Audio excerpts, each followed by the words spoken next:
Ang kwentong ito ay hango sa totoong buhay.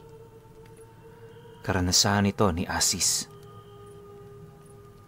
Taong 1983. Gakat, Southern Leyte.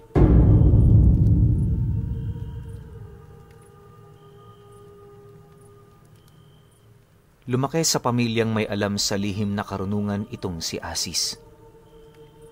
Bata pa lamang siya, nakita na niya ang mga kakaibang pamamalakad sa lugar nila. Mga patayan, panlalason, pangungulam, at kung ano-ano, lahat yon nakita ng dalawa niyang mata. Bilang panganay itong si Asis, hindi niya maipagkakailang isa siya sa mga punteryang pamanahan ng kanyang mga magulang. Kung hindi niyo kasi na itatanong, may pagkaaswang ang kanilang pamilya. Matagal na yung kalat sa lugar nila pero nare-respeto sila ng karamihan dahil sa bagsik ng ama niya. Minsan kasi, wala pa itong narespeto sa lugar nila. Kapag sinabi nitong papatayin niya ang isang tao, mamamatay at mamamatay ito. Gayunpaman, sa kabila ng lahat ng yon, walang kahit na sino sa kanilang lugar ang may kakayahang magpalayas sa kanila. Marami na rin kasing sumubok pero lahat yon nagsimatay. Magmula noon, kahit marami silang kaaway, nabuhay sila doon ng normal. Nga pala, kung hindi ninyo na itatanong, sa kanilang pamilya 4 silang magkakapatid. Yung mga sumunod sa kanya, hindi niya maipagkakailang may depekto sa katawan.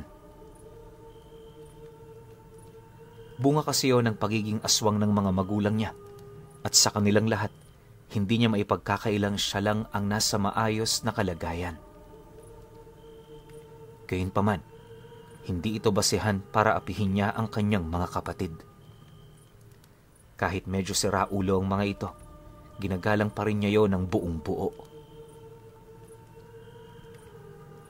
Ayon sa kanya na, yung dalawa niyang kapatid na sumunod sa kanya, maliban sa mga ipinanganak na baliw, malaki din ang depekto nito sa katawan. Yung isa doon pilay, tapos yung isa naman hindi nabuo ang kaliwang kamay. Gabi-gabi ring umiiyak at sumisigaw ang mga ito na para bang naliligalig din yon sa oras na naninila ang mga magulang nila. Sabi-sabi ng mga matatanda na karma na yon ng kanilang mga magulang dahil sa aral na tinanga nila. Pero kahit na ganon, hindi pa rin apektado ang mga ito. Ang mahalaga na gagawa nila ang kanilang mga gusto, lalong-lalo na ang katakutan sila ng nakararami. Sa loob ng ilang dekada nilang pagsasama, sanay na si Asis sa mga bagay na nakakapandiri sa mga mata ng iba. Minsan nga, may mga araw na gumigising siya na nakakakita siya ng dumi sa mismong sala ng bahay nila. Imbis na magalit, tahimik niya itong inililigpit. Iniiwasan din niyang pagsalitaan ng kanyang mga kapatid sa kadahilanang palaging ipinapaalala ng nanay niya sa kanya, purong kadugo niya ang mga ito, kaya dapat na hindi niya yon insultuhin. Marami man ang nagsasabing napakasama ng kanilang pamilya, para kay Asis, pinalaki silang disiplinado at mabuting tao. Yun nga lang, kakaiba ang pananaw nila sa mga bagay na itinuturing na mabuti ng mga ordinaryo. Wala namang makakasisi sa kanya, gawa ng yun na ang kinalakihan niya.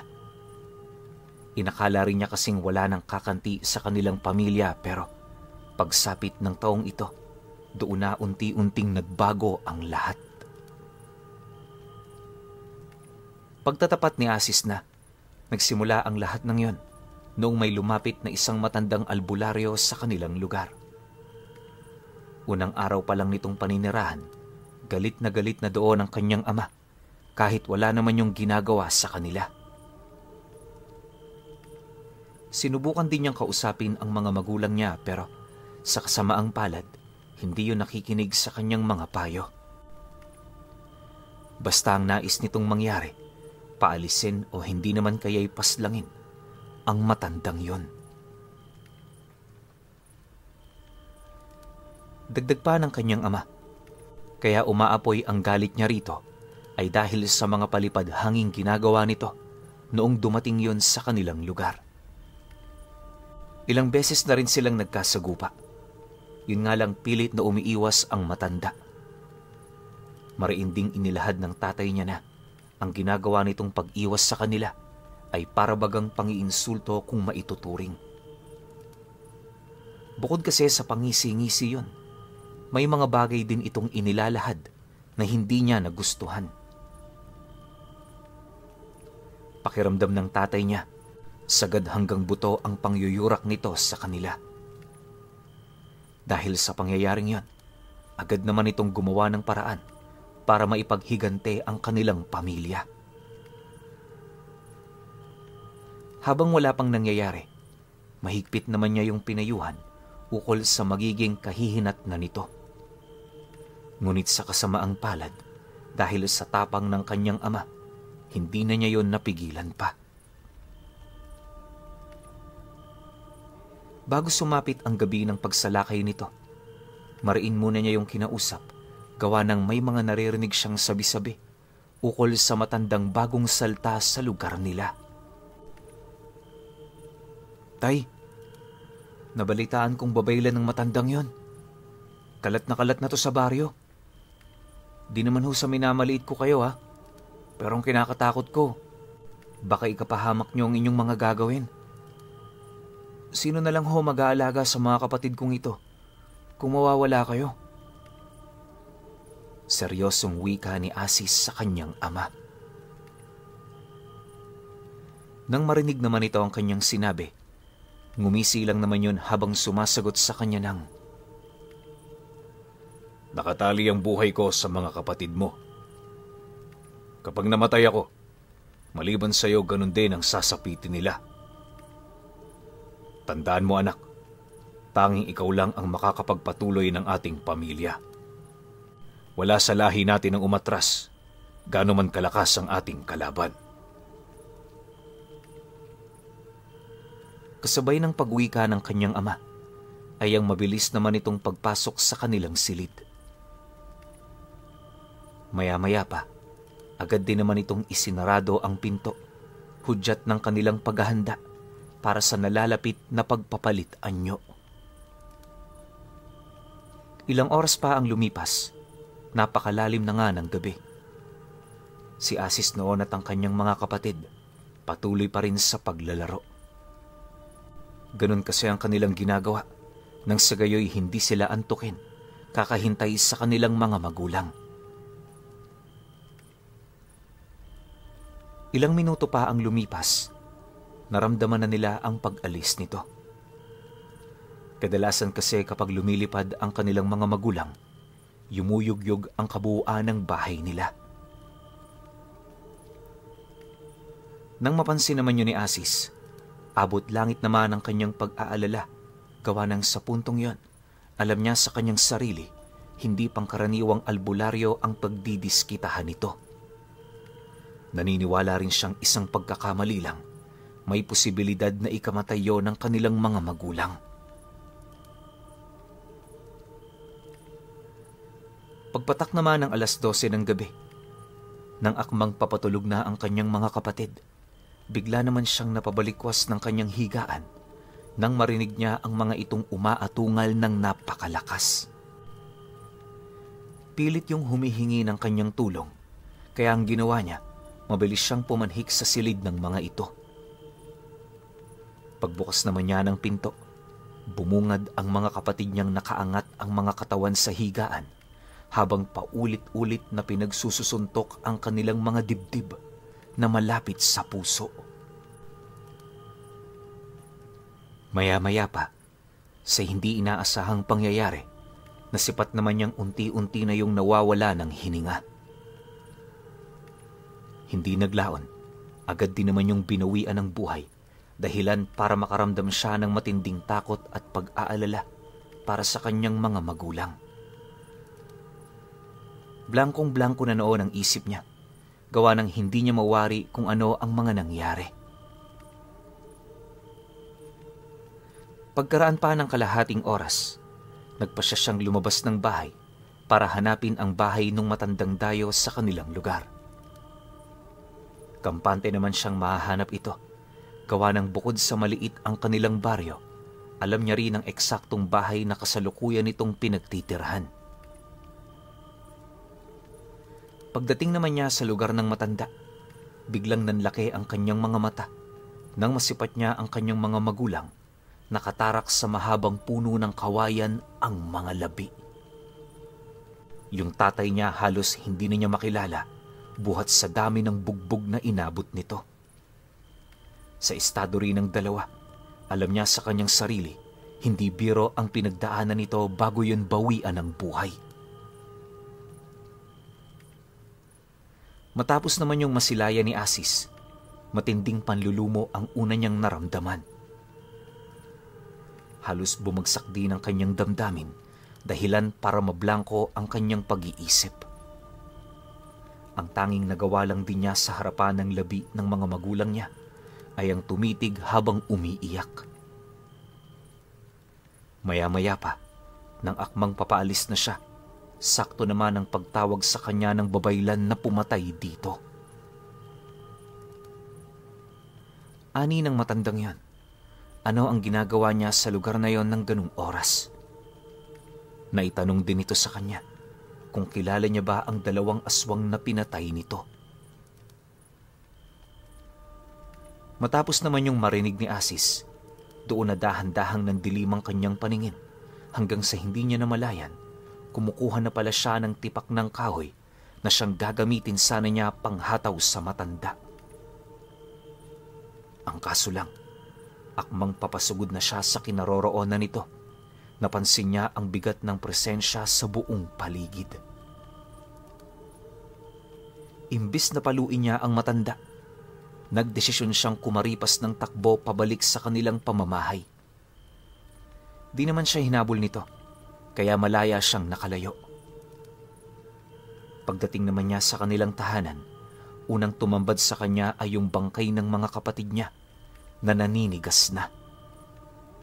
Awang-awa man siya sa mga ito, hindi niya yun sinubukang tulungan dahil sa isang bagay na kanyang naiisip.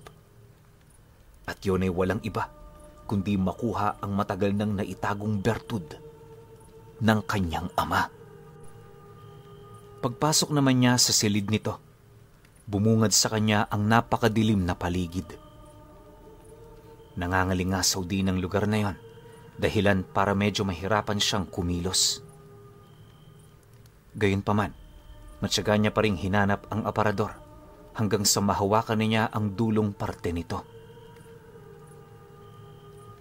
Pagramdam naman niyang yun na ang kanyang hinahanap, dali-dali naman niya itong binuksan, sabay tapo ng mga damit na nakaayos sa loob nito at kumuha na rin siya ng sulo nang sa gayoy hindi maantala ang kanyang ginagawa. Sa loob ng ilang oras niyang pananaliksik, unti-unti na nga niyang napatunayan ang tungkol sa bertud ng tatay niya na palagi nitong itinatago. Alam ni Asis na yun na lang ang nag-iisa niyang alas, kaya nakahanda siyang itaya ang kanyang buhay, maipaghiganti niya lamang ang kanyang pamilya. Para naman maisakatuparan nito, noon ding mismong gabi, umalis siya sa bahay na yon bitbit ang bertud na nahanap niya. Maliban doon, wala siyang dinalang ibang gamit sa paniniwalang yun lang talaga ang kailangan niya. Dumaan pa ang mga araw. Nagpalaboy-laboy siya sa karatig baryo, pilit pinag-iisipan ang tungkol sa kanyang mga gagawin. Hindi naglaon dahil sa lakas ng presensya ng bertud, natagpuan siya ng iilang mga aswang na kasalukuyang naninirahan sa lugar na yon. Bawat isa sa mga ito, nag-aalok ng mapagtutuluyan na siya namang paulit-ulit na tinanggihan ni Asis. Akala niya magiging ganun lang yun kadali, pero dumating ang puntong kinailangan na din niya ng tulong ng mga nilalang na yon. Kahit hindi niya bistado ang mga ito, nagpasya siyang manuluyan. Nag-aalala man para sa kanyang kaligtasan, hindi niya na yon pinagtuunan ng pansin. Gawa ng ang mahalaga sa kanya noong mga oras na yon, magkaroon ng kakaibang masasandalan. Yun nga lang, hindi umayon ang pagkakataon sa nais niyang mangyari. Habang tumatagal kasi, napapansin niyang walang ibang hangad ang mga ito, kundi makuha ang bertud na tinatangan niya. Siyempre bilang mautak din itong si Asis, itinago niya ang bertud na yon sa lugar kung saan tanging siya lamang ang nakakaalam. Dumaan pa ang 1 linggong pananatili niya sa bahay ng aswang. Wala namang ibang nangyari maliban sa pangungulit ng mga ito.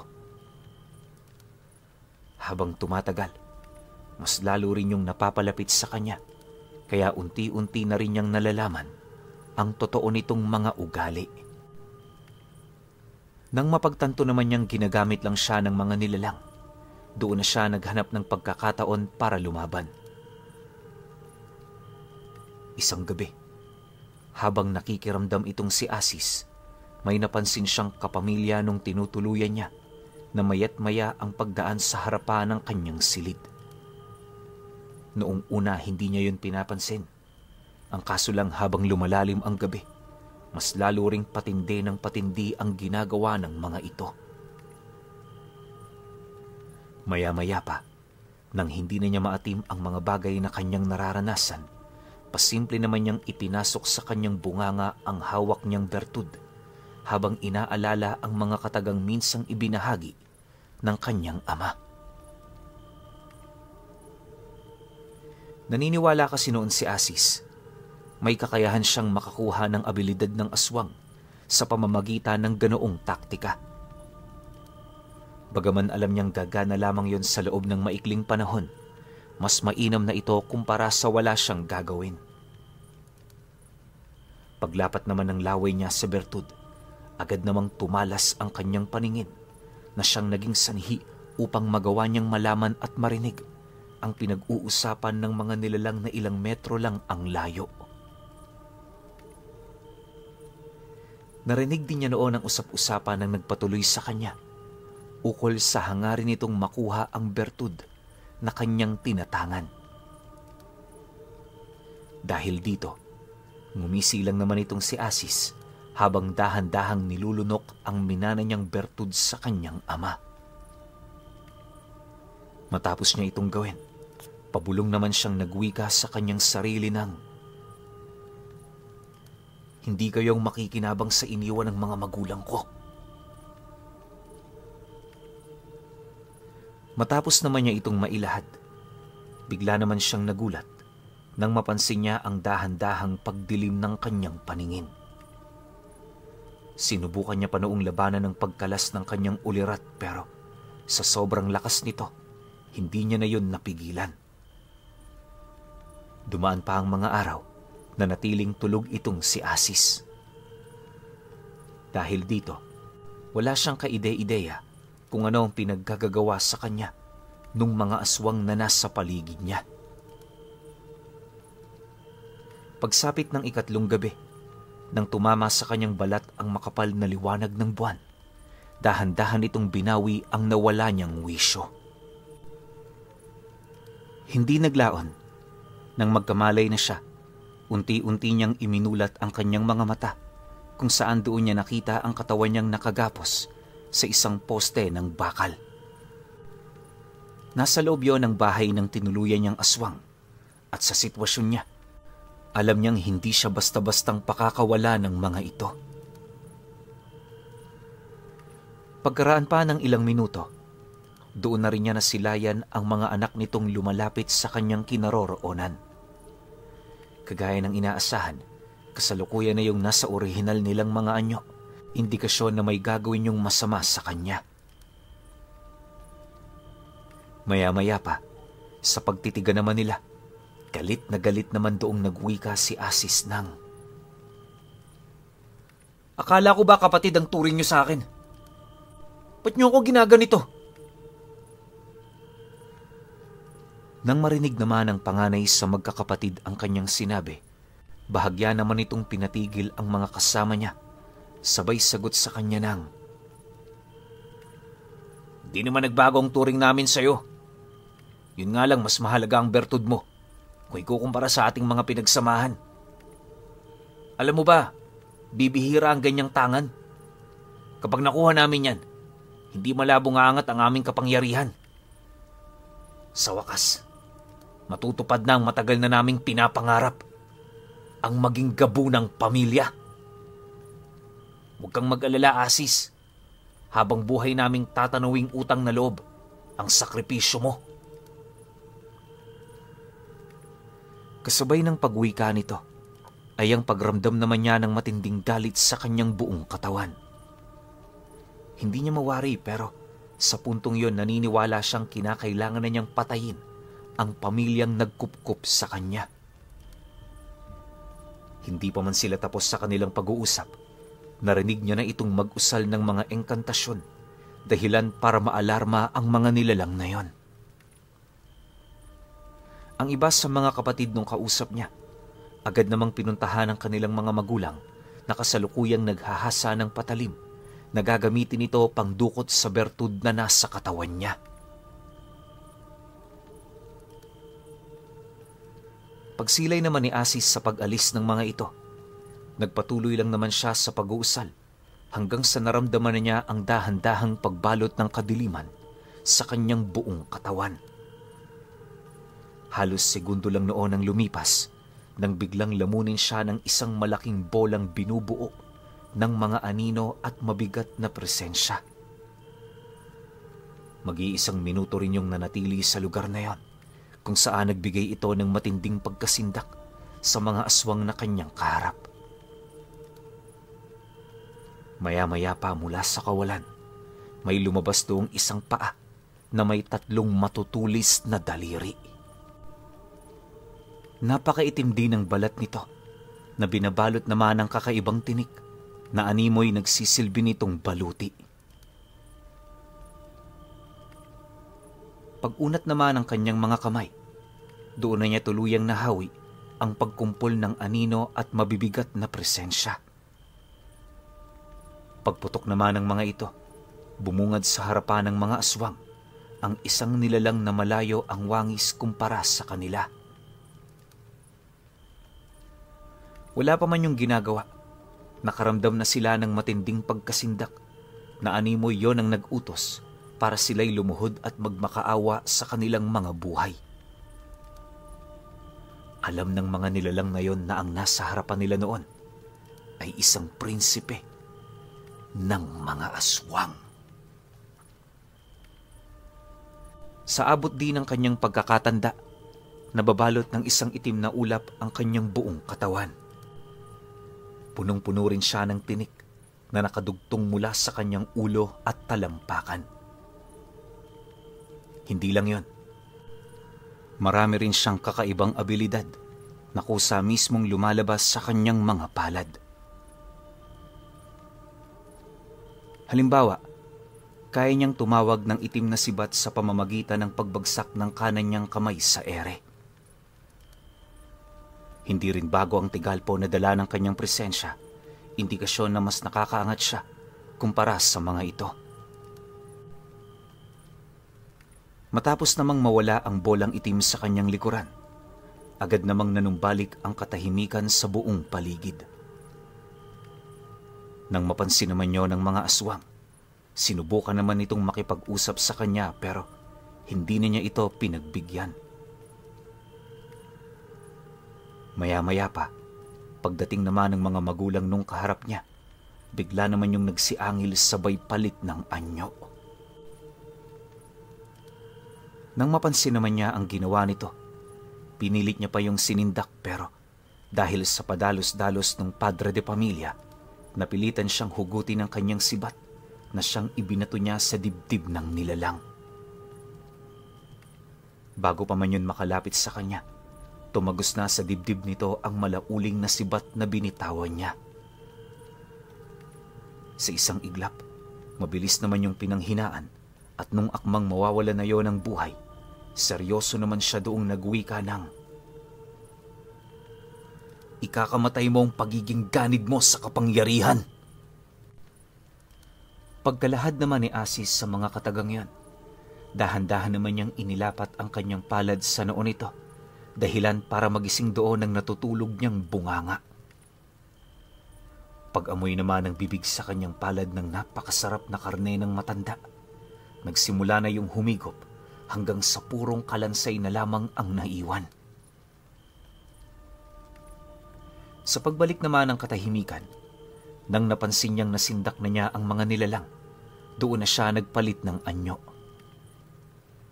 Ayon sa kanya, ilang araw pa siya roong nanatili para lamang ihanda ang mga nilalang na yan sa nalalapit niyang pagbabalik sa kanilang lugar. Para kay Asis, wala nang mas mahalaga maliban sa maipaghiganti niya ang kanyang sariling pamilya. Dumaan pa ang mga araw. Marami na siyang pinainom at pinakain sa mga nilalang na yon. Lahat yon purong paghahanda para sa nalalapit nilang pakikipaglaban. Bagaman nararamdaman na niya ang masama nitong epekto, hindi niya yun pinagtuunan ng pansin. Sa isip-isip niya, sa oras na makaharap na kasi nito ang babaylan, hindi malabong malipol ang pamilyang yon. Wala naman siya doong pakialam. Gawa ng unang-una, pinagbantaan din naman siya nito ng masama. Sa pagdating naman ng araw na pinakahinihintay niya, walang pagdadalawang isip naman nilang nilisan ang lugar para bumalik sa baryong minsang pinagtirhan ng masaya niyang pamilya. Sa loob ng ilang minutong paglalakbay, mabilis nilang napasok ang lupain ng Gakat. Pagdating naman nila sa nilisan niyang baryo, direktahan silang lumapag sa bahay ng babaylan. Nang maramdaman naman ito ang kanilang mabigat na presensya, agad naman yung lumabas kung saan doon na tumambad sa babaylan ang grupong dinala niya. Sa puntong yon, kahit alam nitong hindi biro ang presensyang tanga ni Asis, hindi pa rin ito maiwasang ngumiti. Ang buong akala kasi ng matanda, kayang-kaya yung harapin ng kanyang karunungan, pero nagkamali siya. Sa pagtitigan naman nilang dalawa, doon na nito hindi napigilang tumawa, sabay wika sa kanya ng,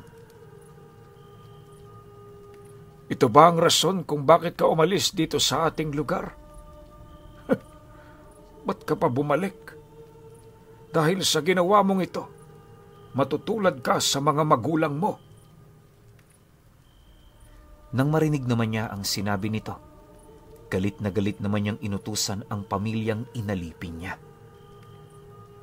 Pagkarinig naman ito sa kanyang utos, buong puwersa naman yung sumugod sa kinaroroonan ng matanda. Halos inabot din ng ilang minuto ang pakikipagbuno ng mga ito hanggang sa napansin na niyang dahan-dahan na yung nagagapi. Hindi naglaon. Nang masipat niyang patay na ang magkakapatid, doon na siya nagsimulang kumilos sa pamamagitan ng pagsambit ng mga engkantasyon. Ganun pa rin ang nangyari.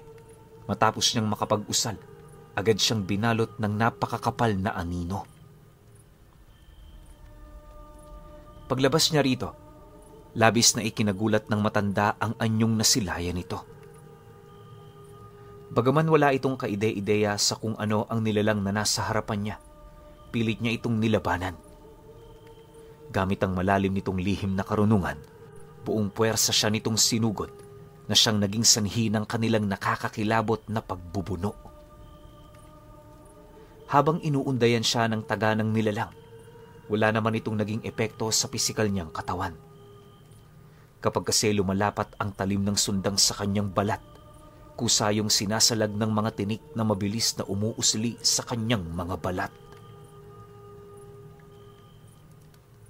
Kalahating oras pa ang lumipas. Kagaya ng inaasahan ni Asis, walang nagawa sa kanya ang babaylan. Dala ng matinding galit, pagsilay niyang nanghihina na ito, walang pagdadalawang isip niya itong pinugutan. Matapos niya itong gawin, naghanap siya ng panibagong pugad kung saan sa bagong bahay niyang itinayo nakalagay ang ulo ng matanda. Alam niyo, pinuno, sabi-sabi ng mga matatanda sa kanilang lugar na habang patuloy na naghahari si Asis, nasa tabi niya ang ulo ng babaylan bilang pagpapakilala sa kapangyarihan ng binatang gabunan na may ulo ng babaylan.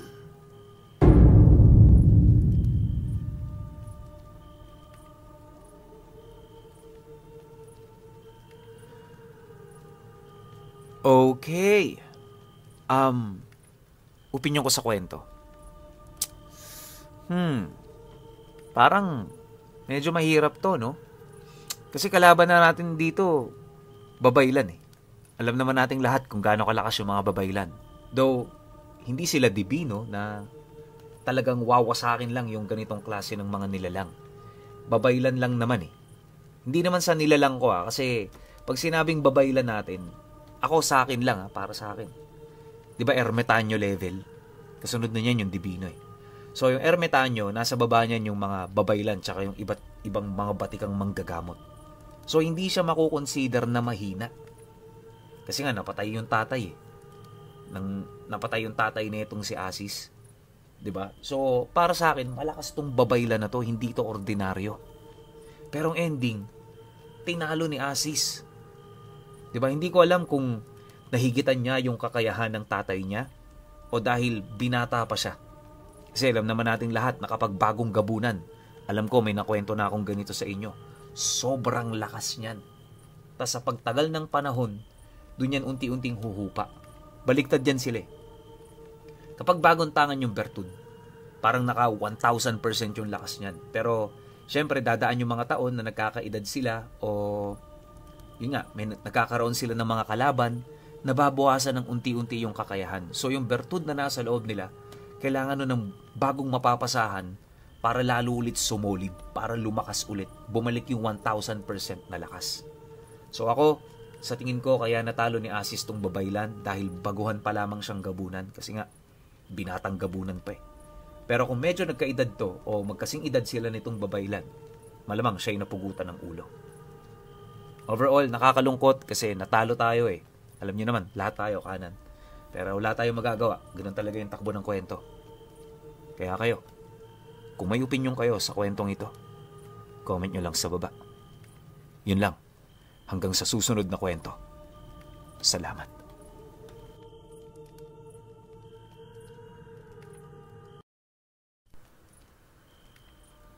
Ang kwentong ito ay hango